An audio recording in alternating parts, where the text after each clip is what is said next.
Para mí el problema más grande de la iglesia se llama falta de discernimiento. A la iglesia le gusta el show, a la iglesia le gustan las lucecitas, a la iglesia le gustan los conciertos donde no ocurre nada, a la iglesia le gusta esta basura que llaman evangelio, pero la iglesia no sabe que Dios ha decidido sacudir la iglesia a nivel mundial. Será un año de corte, corte, corte, corte. Sacó de lo que no se veía lo que hoy se ve. Empezó a hablarle al agua cuando quería que hubieran peces. Empezó a hablarle al aire cuando quería que hubieran aves. Le habló a la hierba que estaba escondida debajo de la tierra para que saliera y brotara de la tierra. Y el Dios de aquí empieza a hablar. Y empieza a hablar. De pronto aparece alguien a quien Dios le dice: y te bendeciré. Y esa palabra bendición tiene unos 14 significados en los libros más antiguos. Entre ellos es: no importa cómo empiece tu historia, terminarás bien. Segundo, lo que Dios bendice nadie puede maldecirlo. Tercero, donde tú vayas. Cuarto, donde tú entres. Quinto, donde tú camines. Sexto, donde tú te muevas, el Dios de los cielos hará que lo que no funciona, funcionará. Sexto, mi bendición en ti anulará toda maldición. Séptimo, entre más te maldigan, más bendito serás. Octavo, por un camino saldrán contra ti por 7 irán de delante de ti. Noveno, los cielos se abrirán donde tú vayas. Décimo, la tierra estéril tendrá que responder, porque en ti hay un código dentro de la semilla que yo puse en ti, que se llama genoma, que hará que la esterilidad se muera en la tierra, y la bendición que hay en ti hará que lo estéril se convierta en fertilidad. Quien esté contigo sabrá que tú no caminas detrás de una bendición. Es la bendición la que camina contigo. Y aunque se levante lo que se levante, el infierno le pondrá precio a tu cabeza. Pero el precio no podrá ser con moneda natural. Porque lo que tú caminas no se traduce con lenguaje humano. Se traduce con un lenguaje eterno. Alábalo si puedes. A su nombre sea la gloria. Y el Dios de este libro empieza a tratar y hablar. De pronto aparece una pareja en el capítulo 3 que comete un error terrible. Y durante muchos años se ha condenado a las mujeres y se ha dicho que las mujeres son el problema de esta tierra y que las mujeres desobedecieron y que Eva tuvo un problema, que Eva se comió una manzana porque según Cantares era manzana. Y la Biblia enseña que no es así. Cuando uno lee la versión cantera del año 300 dice que la razón por la que la serpiente tocó a Eva no era porque era débil, era porque Eva emanaba luz más que Adán. Quiere decir que las tinieblas no le interesa si tú eres lindo o eres flaco, o si tienes plata o eres pobre. El problema es si tú irradias luz. El problema es si tú alumbras en medio donde tú te encuentras. Alguien tiene que decir, por lo menos este hombre está diciendo algo que necesito oír esta noche. Alábalo si puedes, que no te oigo. Sacuda el que te queda cerca y dile: el problema es cuando brillas. El problema es si brillas. Dile: al diablo no le sorprende si tú sabes griego, hebreo, arameo. Puede ser que estés más perdido que el diablo con todo el griego y las leyes y las raíces y cultura hebrea. Aquí el punto no es lo que tú sabes. Aquí el punto es lo que se te reveló. Y el Dios que habla siguió hablando. Se encontró un hombre que decidió caminar con él en medio de la miseria. La Biblia dice que Dios lo arrebató y se lo llevó. Su nombre fue Enoc. Aparece un hombre a quien Dios lo llama en una tierra y en otra tierra decide abandonar todo y creerle a Dios. Su nombre fue Abraham. Y el Dios que habla empieza a levantar gente de la nada, desconocidos, y empieza a tratar con ellos. De pronto Dios le da una promesa en el capítulo 15 de Génesis a Abraham, allá por el verso 18, y dice que Dios hizo un pacto con Abraham. Y la escritura dice que Dios le prometió a Abraham que la tierra de los ceneos, los eneneos, los cadmoneos, los heveos, los refaitas, los amorreos y los jebuseos le pertenecerían a Abraham y a su descendencia. Pero cuando uno llega al capítulo 2 de Éxodo, parece como que la promesa no se cumple, porque los descendientes de Abraham están cautivos en una tierra en Egipto llamada Gosén. Y parece que la promesa carece de cumplimiento, pero el Dios que promete y el Dios que habla cumple. Y aparece un muchachito en medio de la nada que Dios lo libra de una forma milagrosa. Nace en un momento prohibido donde las parteras tenían orden de matar al niño que naciera. Pero la Biblia dice que las parteras no lo tocaron. Ese fue el primer milagro. El segundo milagro es que dice que las parteras guardaron el secreto. El tercer milagro es que dice que lo vieron hermoso, y la palabra ahí en los originales no es hermoso, la palabra es lleno de gracia, lleno de poder y lleno de gloria. Parece que hay gente que viene manchada por la gloria de Dios encima, y vienen teñidos por el aceite de Dios encima. A su nombre sea la gloria. Y hay una cantidad de milagros en relación a la vida de este hombre que empiezan a ocurrir. La Biblia dice que su madre lo guarda por 3 meses. Según los teólogos, ese niño ni siquiera lloró. El cuarto milagro es que dice que a los 3 meses hace una arquilla de junco, la calapatea, la pone en el río, la arquilla no se hunde. El quinto milagro es que la arquilla en medio de un río peligroso no le pasa nada. Sexto milagro, el niño no muere por insolación. Séptimo milagro es que la bestia no lo toca. El noveno milagro es que el río es tremendo, pero la arquilla es puesta en un carrizal. El noveno milagro es que el niño, pudiendo haber muerto, no muere, y lo ponen en un carrizal frente al palacio del hombre que ha dicho que cuando vean a un varón que lo mate, el rey no tiene ni idea, el faraón no tiene ni idea, que ya Dios le dio una orden a su espíritu, porque sobre el grande hay un grande que es más grande que el grande. Y Dios le ordena secretamente a ese hombre y le dice: enséñamelo, prepáralo, porque dentro de 80 años yo te lo regreso, para que sea libertador de este pueblo que está aquí. Y el Dios que habla empieza a sacar a un pueblo. El Dios que habla le dice a Moisés: mete tu vara. El mar imposible se abrió. Lo que nunca había pasado pasó frente a los ojos de todos. Plaga tras plaga, días anteriores, que golpeaban cada deidad del infierno que se adoraba en Egipto. Era como si Dios quisiera desmembranar todas las tinieblas y exponerla y decir: yo sigo siendo el Dios que con 3 dedos untó el polvo de la tierra. Yo cabalgo en el torbellino y las nubes son el polvo de sus pies. Me siento en los cielos y pongo los pies en la tierra. Ante el aliento de mi boca, los montes se destruyen y se derriten a mi presencia.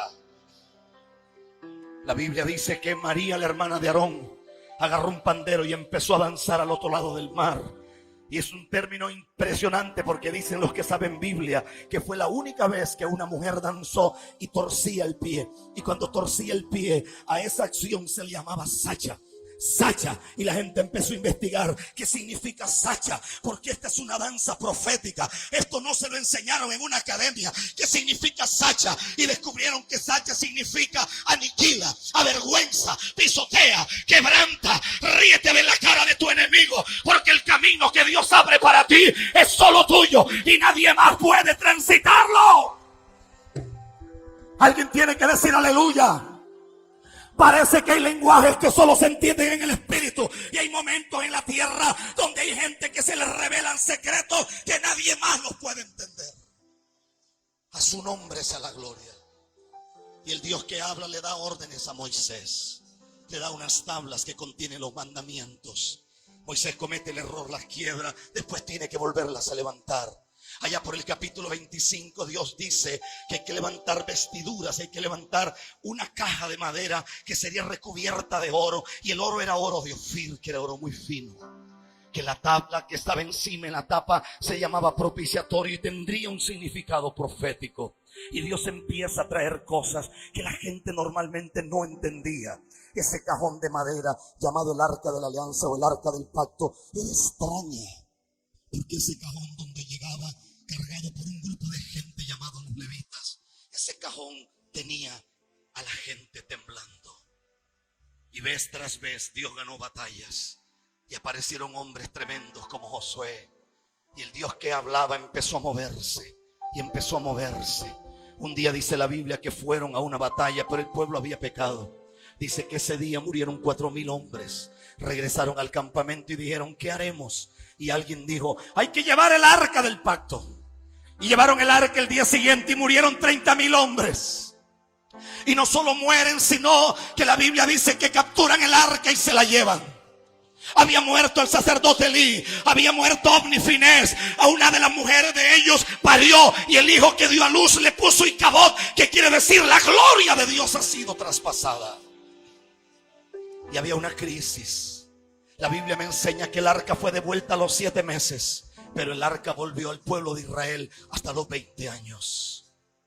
Durante 20 años el pueblo se quedó con la cáscara, se quedó con la liturgia, pero carecían de esencia. Es una tragedia vivir de testimonio de tantos años atrás y no ver a Dios hacer algo el día de hoy. Es una tragedia vivir pegado todo el día a YouTube, copiando mensajes de otro, porque la revelación de Dios se me fue a mí. Es una tragedia andar atribuyéndose cosas que Dios nunca dijo. No sé si alguien me está escuchando. Cuando yo leía esto empecé a temblar. Dios decide levantar jueces y aparecen entre ellos Gedeón, aparece Jefté, aparece Otoniel, aparecen hombres como Samuel. Nunca en la tierra se había visto que un Dios escogiera un rey, pero Dios escogió un rey que del hombro para arriba nadie era más alto que él. La única diferencia es que ese rey parece que no entendió. Porque nosotros tenemos un problema muy grande. Y el problema es que cuando somos probados en pobreza, nosotros somos expertos. Porque en medio de la pobreza somos buenos para llorar. En medio de la pobreza somos buenos para buscar a Dios. El problema es cuando Dios nos pone túnicas de reyes. El problema es cuando Dios nos pone a tomar vino de la casa del rey. El problema es cuando Dios nos pone zapatos de rey. El problema es cuando Dios nos sienta en un trono. Se nos olvidó el picapollo que comíamos en Vicente Noble. Se nos olvidó cuando andábamos esperando que alguien nos diera un colazo en un motoconcho. No, usted no me escuchó. Parece que en la riqueza es donde todos fracasamos. Parece que Saúl no tiene problema siendo un hombre insignificante. El problema es cuando Dios lo mete al palacio, porque él no está preparado. No es el tema, pero la diferencia más grande entre David y Saúl es que antes de que David llegara al trono, toque a alguien y dígale: necesitas estudiar eso. Antes que David llegara al trono, dice que estuvo en 5 ciudades. No es el tema y no lo voy a tocar, pero cada ciudad de esa trasquiló áreas emocionales de David. Por eso David se convierte en un hombre conforme al corazón de Dios. Hubo una ciudad donde David llegó que dice que se dejó crecer la barba y caminaba como si fuera loco. Hay un momento en la vida donde Dios permitirá que tú y yo hagamos el ridículo para quitarnos toda la mugre que tenemos encima y hacernos entender que el único grande está sentado en el trono. Todo el resto nos lavamos los dientes en la mañana y algunos como yo 5 veces al día. Todo el resto tenemos que bañarnos 3 veces al día por lo menos, porque al segundo día apestamos. El problema es cuando yo no logro entender eso. A su nombre sea la gloria. Y esa arca que se pierde, la Biblia dice que hay un momento donde los filisteos no pueden tenerla más. Donde esa arca llega, hay tumores, hay enfermedad, hay muerte. Deciden devolver el arca. Dice que toman 2 vacas recién paridas. Yo entiendo bien el tema porque siempre he sido ganadero. Una vaca recién parida es más brava que un toro, hermano. Y dice que las agarraron las vacas recién paridas y le quitaron los terneros. Y dice que enyugaron las vacas. Nunca se enyugaba vacas, se enyugan bueyes. Y dice que les pusieron un yugo y pusieron el arca del pacto en una carreta y la pusieron frente al campamento del pueblo del Señor o de los hebreos. El que tiene oídos para oír, que oiga. Yo creo que hay momentos donde la misma reacción de esos animalitos puede ser parecida a la nuestra. Habrán momentos en que no soportarás el dolor de separarte de una familia y sentirás llanto y angustia, pero tú sabrás que llevas una gloria demasiado pesada encima, que lo que tú conduces es el arca de Dios encima de tus lomos, que tus prioridades se terminaron, que tus egoísmos, que tus vanidades, que tus locuras, que tus sueños se terminaron. Esas vacas sabían que no volverían jamás a ver esos animalitos, pero había una gloria que cargaban encima. Amacaba Shanda la vasalla.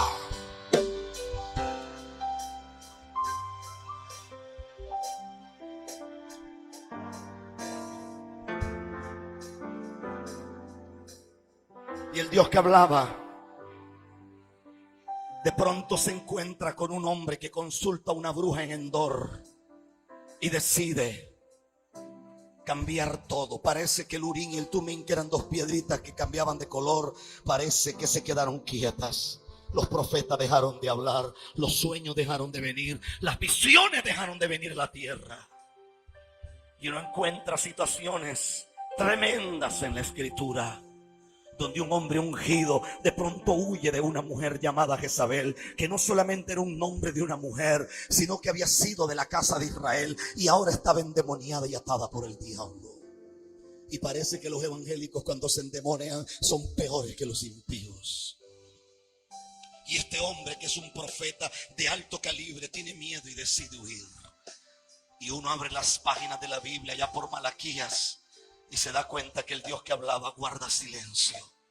Y cuando abre la Biblia otra vez en Mateo, ahí hay un periodo de 400 años. Levante su mano, diga conmigo 400 años. Dígalo una vez más fuerte. A ese periodo se le llama el periodo intertestamentario. Es el periodo entre los dos testamentos. Por 400 años Dios no dijo una sola palabra. Por 400 años los ángeles aparentemente dejaron de visitar el planeta, por lo menos para manifestarse. Por 400 años no hubo un hombre que dijera: así dice el Señor. Los sacerdotes seguían en el templo, los sacrificios seguían, las fiestas seguían, las liturgias seguían, las conmemoraciones seguían, la gente seguía en todo el ritualismo, pero Dios no hablaba. Puede ser que se tenga tradición sin evidencias. Puede ser que yo tenga una religión sin la manifestación. Puede ser que viva de un dogma y no de una verdad. Y el Dios que hablaba guarda silencio y todo empezó a morirse. Por algo la Biblia dice que a una ciudad sentada en tinieblas luz le resplandeció. Parece que las tinieblas habían tomado la tierra y todo se moría. Había un sacerdote de Dios llamado Zacarías. La Biblia dice que era hombre justo, pero tenía un problema el sacerdote, y es que a pesar de ser un buen hombre, tenía una esposa que era estéril. Y esa mujer estéril era razón de crítica, porque para los antiguos, cuando alguien era estéril, era por 3 razones: estaba bajo el juicio de Dios, había pecado y estaba bajo maldición. Y su mujer se llamaba Elizabeth. Levante su mano si puede y diga conmigo: pero un día, dígalo más fuerte, pero un día que nadie esperaba, el Dios que no hablaba decidió hablar y le dijo a Zacarías: tu mujer concebirá. La Biblia registra que era una mujer mayor, y el ángel le dice: y el nombre de él será Juan. Le apodarán el Bautista. No beberá vino, no beberá sidra, navaja no pasará por su cabeza, y él será profeta en la tierra de los vivientes. Enderezará el camino y hará lo que no se ha hecho hasta el día de hoy. Cualquiera que estudie historia sabe que para ese tiempo se habían levantado 3 hombres que decían que ellos eran el Mesías. Habían llevado multitudes al desierto y la gente estaba confundida. Jerusalén estaba en medio de confusión. El sacerdote tenía miedo, salió pálido. Alguien dijo: ¿qué te pasa? Escribió sobre piel de cordero y dijo: es que acabo de ver un ángel.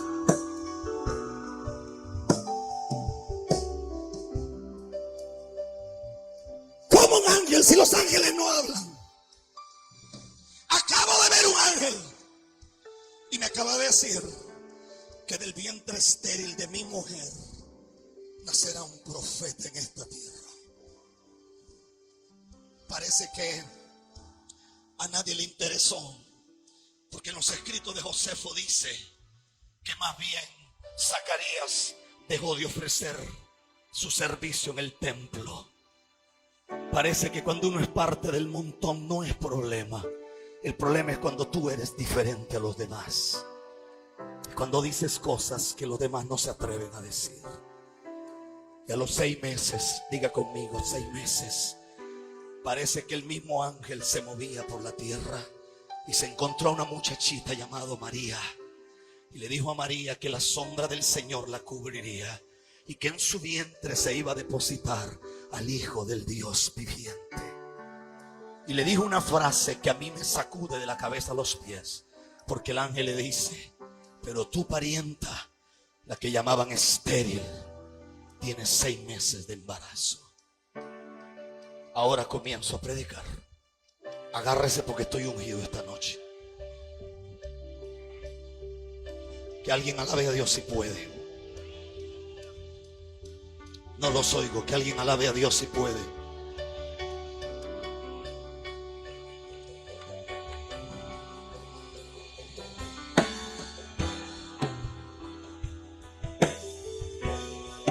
Durante muchos años, y voy a usar la palabra arrastrar, arrastré un peso en mi corazón y un dolor. Por años guardé silencio. Decidí solo enfocarme en algunas cosas, solamente en hacer un trabajo. Viajaba a las naciones del mundo y veía los descalabros, veía la miseria, veía a la gente como pisoteaba los altares de Dios, veía a los adoradores y adoradoras, veía a la gente como sube al altar de Dios de cualquier manera, y guardé silencio. Me cansé de un mensaje barato de prosperidad, donde se tuercen las escrituras y los únicos que prosperan son los pastores o predicadores famosos, y la gente sigue igual de pobre. Y me harté de ver la miseria. Parece que en Latinoamérica es un pecado ser una mujer bonita, porque si es bonita, el primero que se enamora de ella es el pastor. Parece que hay que ser feo para que no lo vuelvan a ver.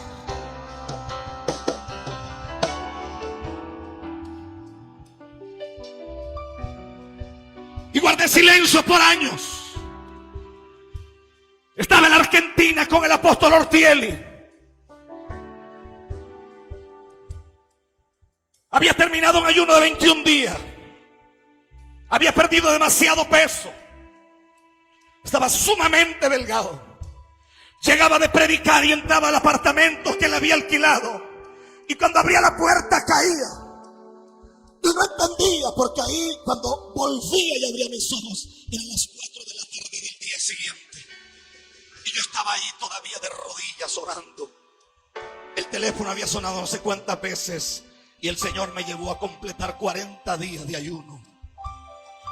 Por las noches salía otra vez y se volvía a repetir otra vez la misma cosa. Y yo le preguntaba a Dios, ¿qué es? Y recuerdo que el 31 de diciembre del 2019 yo miraba las agendas proféticas. Los profetas decían que el 2020 era el mejor año de la historia.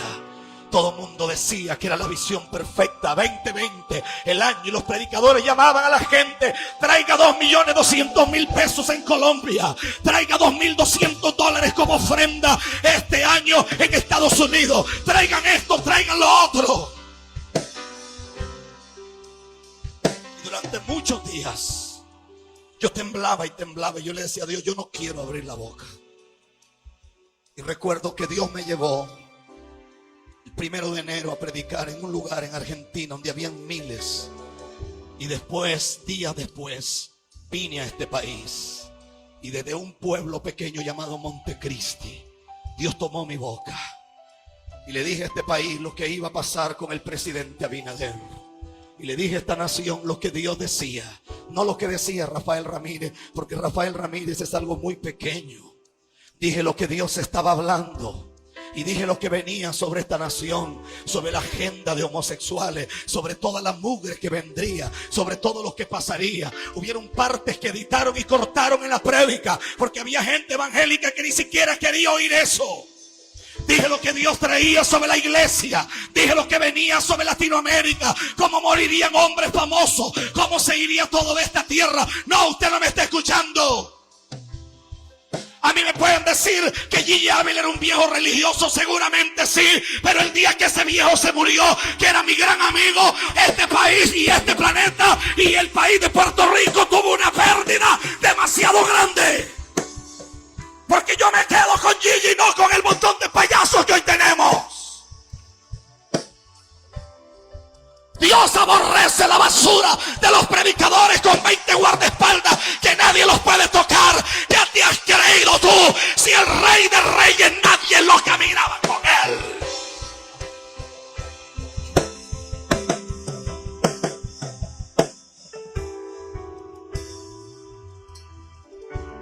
Alábalo si puedes.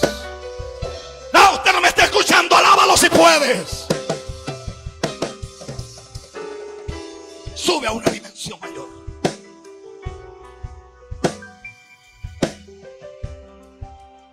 Yo me harté. Y lo diré de esa manera, me harté de miles de mensajes que entran a nuestros correos.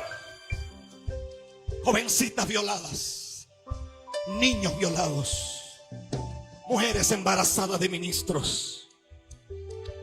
Y algunos de ellos les pagan dinero. Me harté de escuchar. El problema es que alguna gente, si uno habla de otro país, no se enojan. Pero cuando uno habla del país de ellos, es como que usted le tocó el rabo al diablo. Me harté de escuchar a un predicador dominicano que vive en Estados Unidos y tiene un apartamento allá frente al malecón, y agarró a una mujer de Santiago Rodríguez y la mandó a operar toda, teniendo su esposa, y aquí en este país tiene un amante, y siempre que viene usted ve el chorro dominicano, dice: wow, ese hombre tiene una palabra. ¿Qué palabra del infierno puede tener alguien que vive en esa realidad? Para mí el problema más grande de la iglesia se llama falta de discernimiento. A la iglesia le gusta el show, a la iglesia le gustan las lucecitas, a la iglesia le gustan los conciertos donde no ocurre nada, a la iglesia le gusta esta basura que llaman evangelio, pero la iglesia no sabe que Dios ha decidido sacudir la iglesia a nivel mundial. Será un año de corte, corte, corte, corte.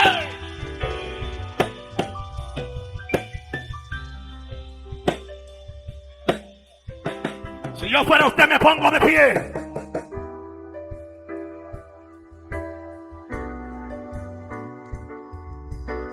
Amakaba Shanta y Camamberebese Lejandramas Kiale Satuake Mi Andoros y Kiande Me Cambabi Andari Alantobo y Ansutike y Endereinte y Kiandali Katono Setuana Sitiando.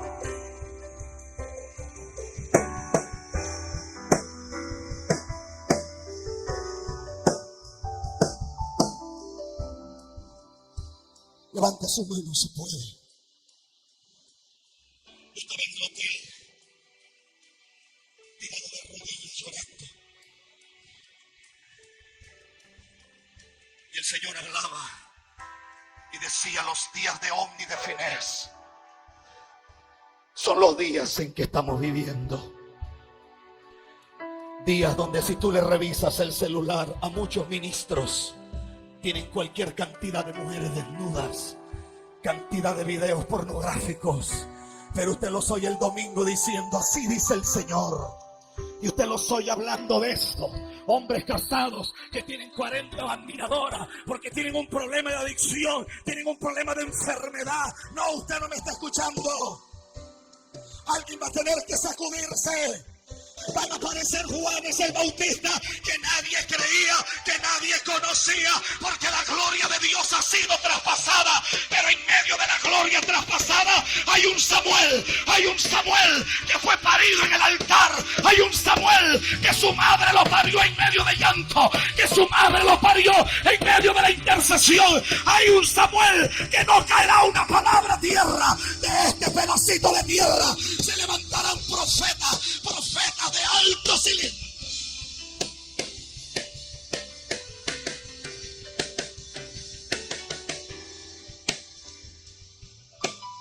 Que hablen lenguas, hable ahora.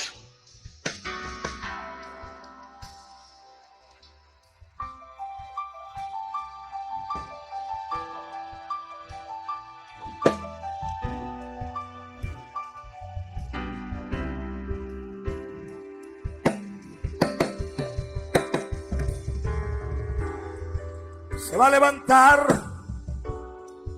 una cantidad de diputados y diputadas en este país, pactados con el mismo infierno, 3 veces hijos del diablo, nubes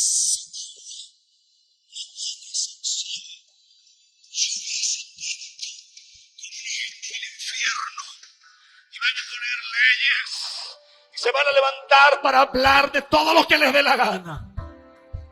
donde Dios va a exponer el pecado de mucha gente en este país, empezando por la iglesia.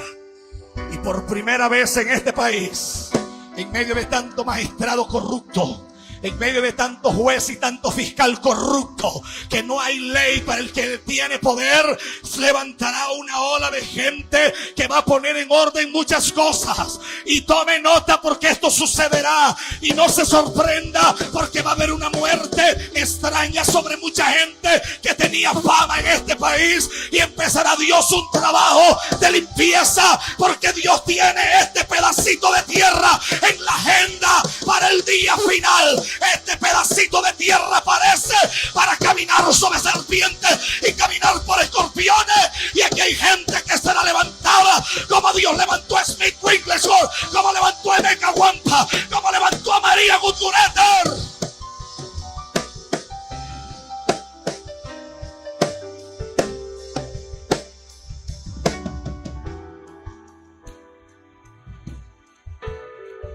María dice: ¿Cómo será eso? ¿Cómo ocurrirá? No tengo capacidad en la mente para procesar esto. ¿Cómo pasará? Y el ángel le dijo: María, la que está estéril, la que estaba estéril, perdón, ya no lo está. Abro paréntesis.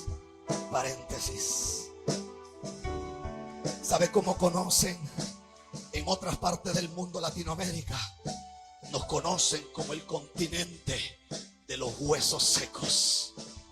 Yo he estado en Corea, yo he estado en la India, he estado en África, yo he estado en cualquier cantidad de lugares de la tierra, y en el mundo entero se dice que Latinoamérica es un cementerio donde los ministros estamos acostumbrados a jugar con los dones de Dios. Cierro paréntesis. Pero grítenle a Europa, grítenle a la India, grítenle a Calcuta, grítenle a Etiopía, grítenle a Israel, grítenle a cada país de los Países Bajos, grítenle a Hungría, grítenle a Nueva Zelanda, grítenle a Australia y a Sydney, grítenle a Rusia, a los países más fríos del mundo, grítenle al Canadá, que la que estaba estéril acaba de recibir un milagro y está encinta y va a parir el avivamiento más grande de la historia, y va a parir hombres llenos de gloria, de autoridad, de poder. Amacaba Shanda Lavas.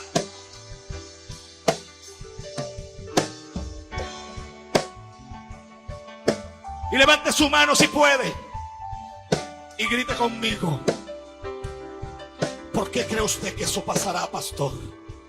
Dígalo conmigo: ¿por qué cree usted que eso pasará, pastor? Grítelo: porque nada hay imposible para Dios, porque nada hay imposible para Dios.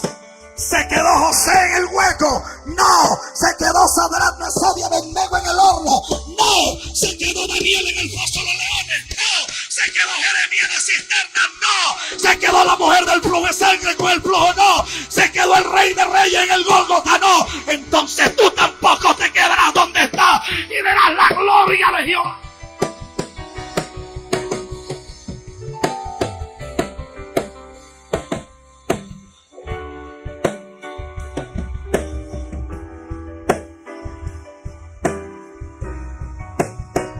Le doy 30 segundos. Si quiere gritar, grite. Si quiere correr, corra. Si quiere brincar, brinque.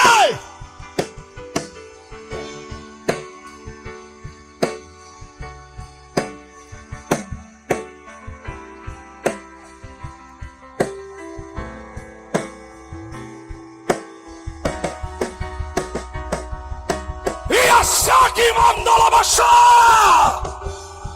Nascuamando la basó.